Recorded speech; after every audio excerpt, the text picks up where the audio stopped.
These ranged units are some of the best troops in both Clash of Clans and Clash Royale.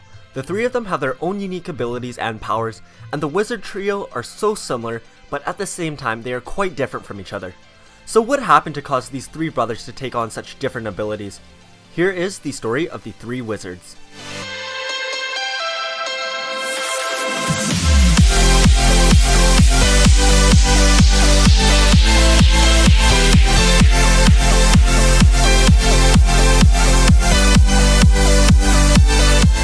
Before there was a village chief, before there was a barb king or even an archer queen, and before most troops were even added into the game, there was an almighty being that had control over the Clash of Clans village.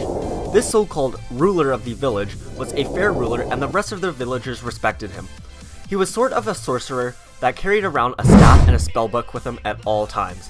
In battles, he was extremely selfless and tended to provide his army with an aura that kept them alive for longer. Overall, he was an irreplaceable asset and also a well-respected ruler.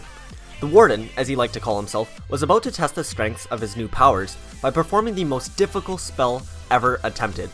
He was trying to transform an object into a living person, something that only the strongest magical being could successfully do.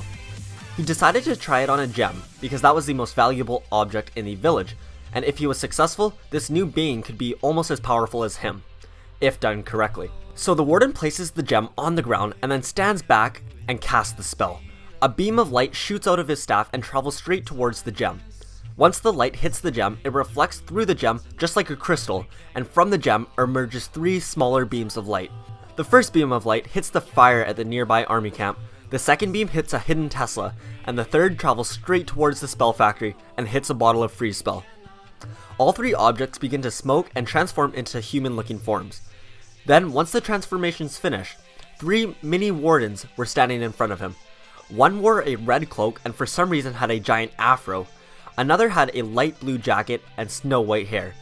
The last wore a dark blue jacket and looked sort of crazy. The power from the beam of light must have been weakened when it split into three, then forging into whatever object it hit, resulting in three versions of the Warden. The Warden was glad that his spell worked, but he also didn't know what to do with these new troops. The Warden was also curious if his powers transferred over to his kids, so he asked them, "So, do you guys have any sorts of powers?" Then each of the mini wardens shot out a spell out of their fingertips. The red one shot a fireball, the blue one shot a deadly snowball, and the dark blue one shot straight electricity. The Grand Warden was actually really impressed, and was thinking that him and his three new wizards are going to destroy so many bases together when they attack. Just like one big happy family. They all came in for a big group hug, but once they touched, the ground started shaking, and then it got more and more violent. Spell bottles started breaking, troops started screaming, and buildings started crumbling. The wizards and Warden immediately backed up, and then everything stopped shaking. They looked around and they could see their entire village in ruins. Everything has been destroyed. The Warden conspires that their combined power is too great, and if all their power is in one spot, it can cause great damage to the people and things around them. So he suggests that they should all split up. He then says that he will volunteer to leave since his power was the strongest, and it wouldn't be fair to have three people leave when one person could just leave. So the Grand Warden packs his stuff and goes on his way. Together, the three wizards weren't powerful enough to cause any more earthquakes, but they still had the power to cast spells and the like. One day, the Red Wizard was walking through the village and he came across an old book. He opened it up and he then realized what it was. It was the Grand Warden's spellbook. He took it back to show the Ice Wizard and the Electro Wizard what he found, but before he could tell them, he found a note from the Ice Wizard sitting on the floor. It said, "I am sorry, but I need to leave. The weather is too warm here and I don't know how much more of it I can take. I am going to the Clash Royale arena where I heard that they have a new snow arena called Frozen Peak.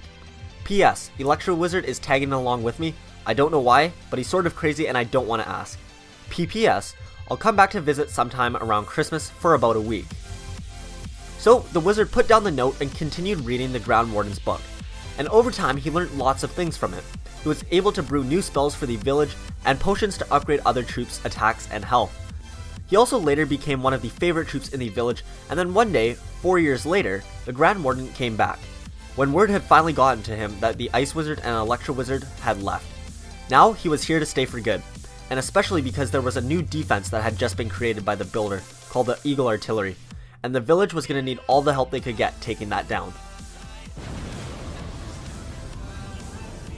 Thank you guys so much for watching my story on the 3 wizards. I really hope you guys did enjoy that, and let's go ahead and see if we can hit today's like goal of 2,500 likes. You guys have been absolutely crushing the like goal on the last few videos, so let's go ahead and see if we can smash this one as well. Also, I'm currently doing a collaboration with 2 other YouTubers who are really great at doing little animations. So I've got some new videos coming out like that, where one will be on the Lava Hound, the other one will be on the 2 witches, the Night Witch and then the regular witch. It takes a long time to animate these, so I'm not sure how long it'll be. It might be a week, it might be a few weeks. We'll have to wait and see, but it's going to be like a mini Clash-orama little series, and hopefully you guys are going to really enjoy it. I think it's going to be great. The editors and then the animators on the other end are really great, and the story is pretty interesting as well. So that's pretty cool. And then if you guys haven't already, make sure you are subscribed so you don't miss any future videos or stories. And then also hit the bell icon so that you don't miss any videos and you can watch them as soon as possible. I'm always in the comment section responding to all the first few comments. Usually I'm there for like 15 or 30 minutes and I'll respond to every comment that I can. So if you want to talk with me or anything like that, make sure you are early, and you can do that by clicking the bell next to the subscribe button. But anyways, that's pretty much going to wrap it up for today's video. I hope you guys did enjoy, and Merry Christmas to those of you who celebrate it, and Happy Holidays for the rest of you. And I will see you guys in the next video. Peace.